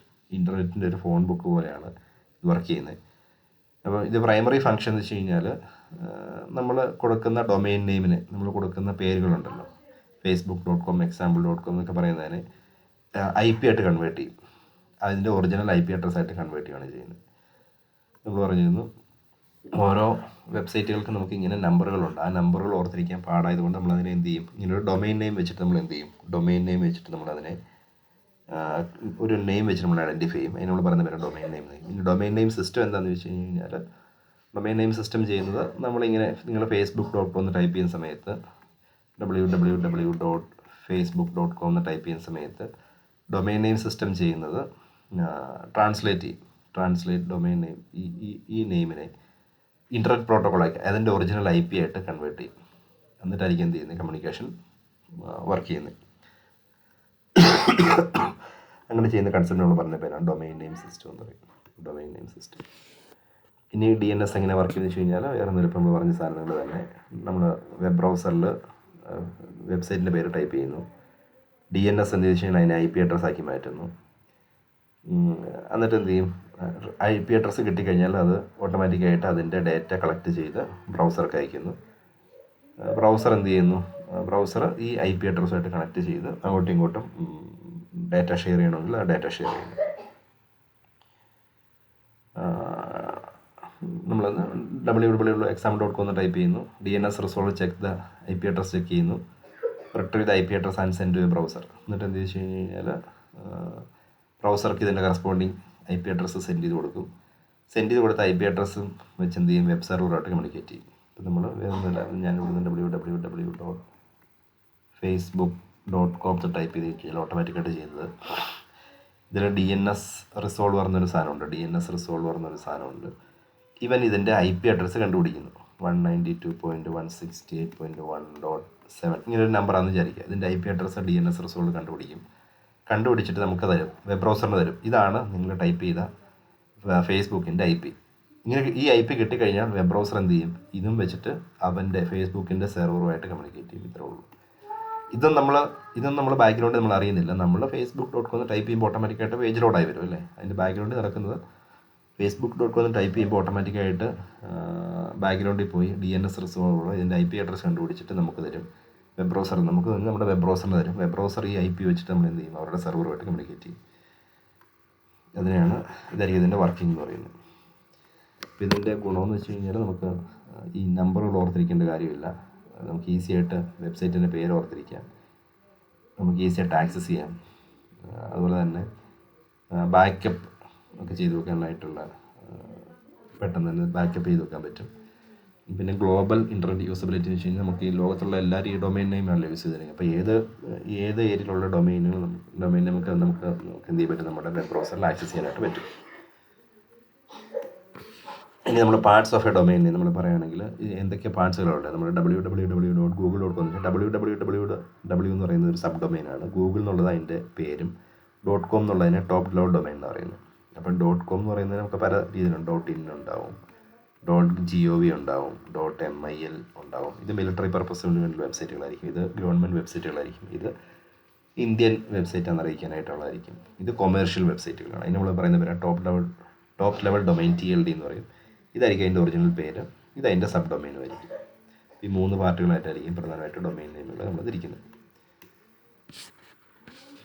ഇനി അതിൻ്റെ ലാസ്റ്റ് ടോപ്പിക്കാണ് URL എന്ന് പറയും. URL എന്ന് പറഞ്ഞു കഴിഞ്ഞാൽ യൂണിഫോം റിസോഴ്സ് ലൊക്കേറ്റർ. URL എന്ന് പറഞ്ഞു കഴിഞ്ഞാൽ നമ്മുടെ ഒരു വെബ് പേജിൻ്റെ അഡ്രസ്സ് നമ്മൾ പറയുന്ന പേരാണ് URL എന്ന് പറയും. It is address of a resource of the internet. ഇൻ്റർനെറ്റിലുള്ള റിസോഴ്സ് എന്ന് വെച്ചാൽ വെബ് പേജുകളായിരിക്കും. വെബ് പേജുകളുടെ അഡ്രസ്സിന് അല്ലെങ്കിൽ ഒരു ഫയലിൻ്റെ അഡ്രസ്സിന് നമ്മൾ പറയുന്ന പേരാണ് URL എന്ന് പറയും.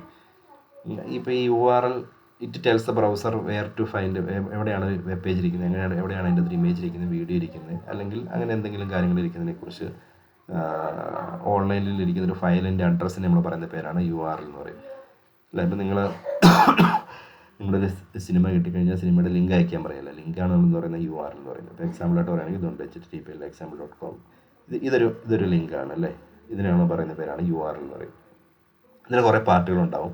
അതിൽ ആദ്യത്തെ പാർട്ട് നോക്കി HTTPS എന്നുള്ള എന്താണ്, ഇതിൻ്റെ പ്രോട്ടോക്കോൾ ആയിരിക്കും. www.example.com എന്നുള്ള എന്തായിരിക്കും, അതിൻ്റെ ഡൊമൈൻ ആയിരിക്കും. പിന്നെ 80 എന്നുള്ളതൊരു പോർട്ട് നമ്പർ ആയിരിക്കും. പിന്നെ അതിൻ്റെ സബ് പേജുകളായിരിക്കും. ഫോൾഡറിനകത്തിരിക്കുന്ന ഒരു പേജ് .html, ഈ പേജ് ലോഡ് ചെയ്യാനാണ് പറയുന്നത്. example.comലെ പേജ്, example.com എന്നുള്ള വെബ്സൈറ്റിനകത്ത് കുറേ പേജുകളുണ്ടാവും. അതിൽ പേജ് .html എന്ന് പറയുന്ന ഈ ഒരു പേജ് ലോഡ് ചെയ്യാനാണ് പറയുന്നത്. അപ്പോൾ ഇതാണ് അതിൻ്റെ എക്സാക്ട് പാത്ത് എന്ന് പറയുന്നത് URL എന്ന് പറഞ്ഞു കഴിഞ്ഞാൽ. എക്സാമ്പിളായിട്ട് കുറേ URL കൊടുത്തിട്ടുണ്ട്. ഇനി URL നമുക്ക് പ്രധാനമായിട്ട് രണ്ടായിട്ട് തിരിക്കും. അബ്സല്യൂട്ട് URL ഉണ്ട്, റിലേറ്റീവ് URL ഉണ്ട്. അബ്സല്യൂട്ട് URL എന്ന് വെച്ചാൽ കംപ്ലീറ്റ് അഡ്രസ്സ്. നമ്മളൊരു വെബ്സൈറ്റ് എടുക്കുകയാണെങ്കിൽ ആ വെബ്സൈറ്റിൻ്റെ കംപ്ലീറ്റ് അഡ്രസ്സ് നമ്മൾ പറയുന്ന പേരാണ് അബ്സല്യൂട്ട് URL എന്ന് പറയും. ഇനി അതിൻ്റെ ഒരു പാർട്ട് മാത്രമേ ഉള്ളൂ എന്ന് വിചാരിക്കുക. അതിൻ്റെ ഒരു പേജ് മാത്രം ആക്സസ് ചെയ്യാൻ മതിയെങ്കിൽ ആ പേജിനെ മാത്രമായിട്ട് നമ്മൾ പറയുന്ന പേരാണ് എന്ത് പറയുന്നത്, റിലേറ്റീവ് URL എന്ന് പറയും.